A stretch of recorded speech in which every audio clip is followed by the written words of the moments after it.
बिस्मिल्लाहिर्रहमानिर्रहीम। अस्सलाम वालेकुम। उम्मीद है आप सब लोग ठीक होंगे। जी तो क्लास 10 की कंप्यूटर साइंस है हमारे पास। यूनिट नंबर हमारे पास यहाँ पे है 5 विच इज़ फंक्शंस। और लास्ट टाइम हम लोगों ने क्या किया था, हम लोगों ने यूनिट इंट्रोडक्शन और फंक्शंस वाले टॉपिक को कवर किया था, जो कि इससे पहले हमने जो पार्ट 1 की वीडियो अपलोड की थी आप उसमें देख सकेंगे।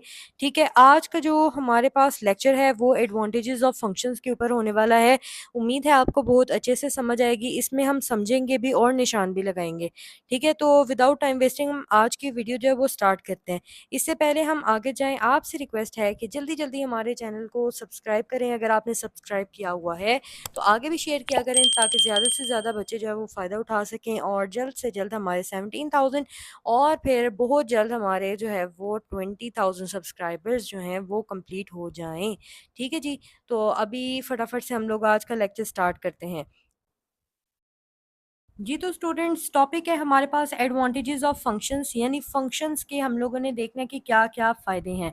ये आपको लॉन्ग क्वेश्चन में भी आ सकता है। ठीक है, अलग अलग से इसकी डेफिनेशन भी आ सकती है, इनके नाम भी पूछे जा सकते हैं शॉर्ट में कि आप बताएं कि आपको कौन कौन से एडवांटेजेस जो हैं वो मिलते हैं फंक्शन से, तो आपको ये नाम भी पूछे जा सकते हैं।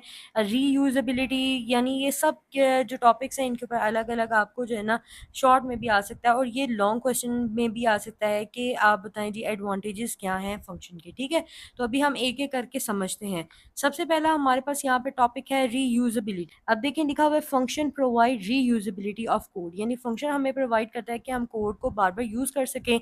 It means that whenever we need to use a functionality provided by the function we just call the function. तो कहते हैं जैसे जब भी हमें जो हम लोगों ने कोई भी फंक्शन को यूज़ करना है तो हम लोग जस्ट उसका नाम लिखेंगे। ठीक है, उसको फंक्शन कॉल करेंगे, यानी फंक्शन का नाम लिखेंगे तो हम क्या कर सकेंगे, उस फंक्शन को यूज़ कर सकेंगे। ठीक है, जैसे कि अब यहाँ पे लिखा हुआ है we don't need to write the same set of statements again and again. कहते हैं हमें बार बार जो स्टेटमेंट्स हैं उनको लिखने की ज़रूरत नहीं है। यानी सिंपल वर्डिंग में, यानी अगर फ़र्ज़ करें कि जैसे कि हमने मल्टीप्लाई करवाना है, मल्टीप्लाई करवाने का एक फंक्शन जो है ना वो हम बना रहे हैं। ठीक है, तो हमने एक दफ़ा उसके पीछे जो भी काम करना था हम कर चुके हैं, हम उसका फंक्शन बना चुके हैं। ठीक है, अब बस हमें वो लिखना है, फंक्शन लिख के उसके आगे जो भी हम मल्टीप्लाई करवाना चाह रहे हैं या क्या करा मल्टीप्लाई करवाना चाह रहे हैं, जस्ट हम नंबर लिखेंगे और उसको नंबर जो है ना वो हमें मल्टीप्लाई करके दे देगा। उससे पहले जो हमने वो मल्टीप्लाई वाले जो फंक्शन पर जो काम करना था वो हम कर चुके हैं, दोबारा हमें उसके ऊपर बार बार काम करवाने की ज़रूरत नहीं होगी। इसको हम कहते हैं जी रीयूजेबिलिटी। ठीक है जी, इसके बाद है सेपरेशन ऑफ टास्क, यानी अब हम टास्क जो भी हम काम करवाना चाहेंगे उसको अलग अलग करके भी कर सकते हैं। जैसे कि फंक्शन अलाउ अस, फंक्शन हमें अलाउ करता है to separate the code of one task from the code of other task, यानी हम जो फंक्शन है वो हमें अलाउ करता है कि हम जो सेपरेट कर सकें कोड को, एक टास्क के दूसरे टास्क का जो कोड होगा उससे हम ना सेपरेट कर सकें। यानी एक टाइम पे हमें अपने फंक्शन को क्या कर सकते हैं, अलग अलग कर सकते हैं। ठीक है, सेपरेट करके लिख सकते हैं। We have a problem in one function, अगर हमें एक फंक्शन में प्रॉब्लम आएगी then we don't need to check the whole program, तो हमें पूरे प्रोग्राम को चेक नहीं करना पड़ेगा। फॉर रिमूविंग द प्रॉब्लम, एक प्रॉब्लम को, उस प्रॉब्लम को रिमूव करने के लिए हमें पूरा जो फंक्शन होगा उसको चेक नहीं करना पड़ेगा।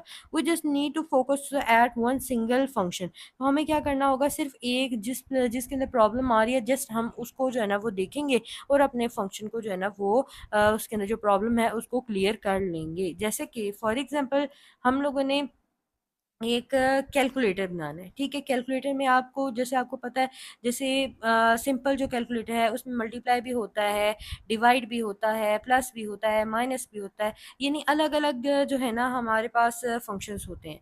अब जैसे कि हमने इसके पीछे कोडिंग की है, अब प्रॉब्लम हमें आ रही है, जैसे माइनस वाले में प्रॉब्लम आ रही है। ठीक है, बजाय इसके कि हम पूरे जो कैलकुलेटर की कोडिंग है उसको चेक करें, हमें जब हमने उसको चेक किया तो हमें पता चला कि भाई यहाँ पे हमें माइनस वाले जो कोड है उसके अंदर प्रॉब्लम आ रही है। जस्ट हम उसको क्या करेंगे, चेक करेंगे, बजाय इसके कि हम प्लस देखें, मल्टीप्लाई देखें, डिवाइड देखें, हम क्या करेंगे, अपना कोड के अंदर जो प्रॉब्लम है उसको क्लियर कर लेंगे।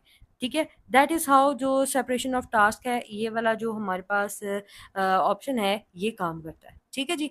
इसके बाद है जी हमारे पास handling the complexity of the problem. अब हम देखेंगे जो प्रॉब्लम में कम्प्लेक्सिटी आती है उसको कैसे हैंडल किया जाता है। अब if we write the whole program, अगर हम पूरा प्रोग्राम लिख लेते हैं एज अ सिंगल प्रोसीजर, एक ही तरीके से, management of the program become difficult. तो इस तरह जो है ना उसको मैनेज करना क्या हो जाएगा, मुश्किल हो जाएगा। Function divide the programme into smaller unit. जैसे कि आपने 9th क्लास में पढ़ा था ना, जैसे हम प्लानिंग सॉल्यूशन पढ़ा था हमने, काफ़ी सारे जो है ना पढ़े थे, उसमें हमने डिवाइड एंड कंक्यूर वाला जो है वो भी पढ़ा था। ठीक है, उसमें क्या था, प्रॉब्लम को हम क्या करते हैं, डिवाइड करते हैं छोटे छोटे पार्ट्स में, और फिर एक एक पार्ट के ऊपर हम फोकस करते हैं। ठीक है, इसी तरीके से हम क्या करते हैं कि अगर एक ही तरीके का फंक्शन हम बना देंगे, ठीक है, उसके अंदर सारा हम जो भी प्रोग्राम है हम एक तरीके से लिख देंगे, अगर वो जो है ना उसके अंदर कोई भी गलती आती है तो हमें उसको फाइंड आउट करना हमारे लिए मुश्किल हो जाएगा। इसलिए हम क्या करेंगे, फंक्शन को डिवाइड कर देंगे स्मॉलर यूनिट्स में। ठीक है, एंड दस reduce the complexity of the problem. इससे हमारा जो प्रॉब्लम में कम्प्लेक्सिटी आएगी, ठीक है, मुश्किल आएगी, वो भी हल हो जाएगी।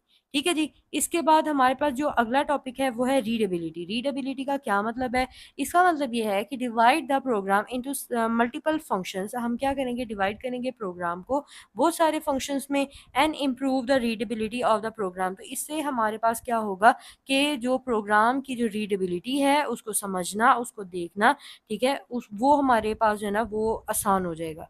ठीक है, तो ये हमारे पास कुछ एडवांटेजेस हैं जो कि फंक्शन के, जो कि ये आपको लॉन्ग क्वेश्चन में भी आ सकता है, इसमें शॉर्ट क्वेश्चन में भी ये आपको डाल सकते हैं। तो उम्मीद है आपको बहुत अच्छे से समझ आ गई होगी। अब बात करते हैं याद कितना कितना करना है। भाई इसमें याद जो है ना वो आपने सारा सारा ही करना है। ये छोटी छोटी लाइंस हैं, ठीक है, आप बड़ी आसानी से जो है ना इनको याद कर सकेंगे, इसमें कोई कटिंग नहीं है। ठीक है जी। सो आई होप कि आपको बहुत अच्छे से समझ आई होगी। So thank you so much for watching, keep learning, keep sharing, see you next video, take care and अल्लाह हाफिज़।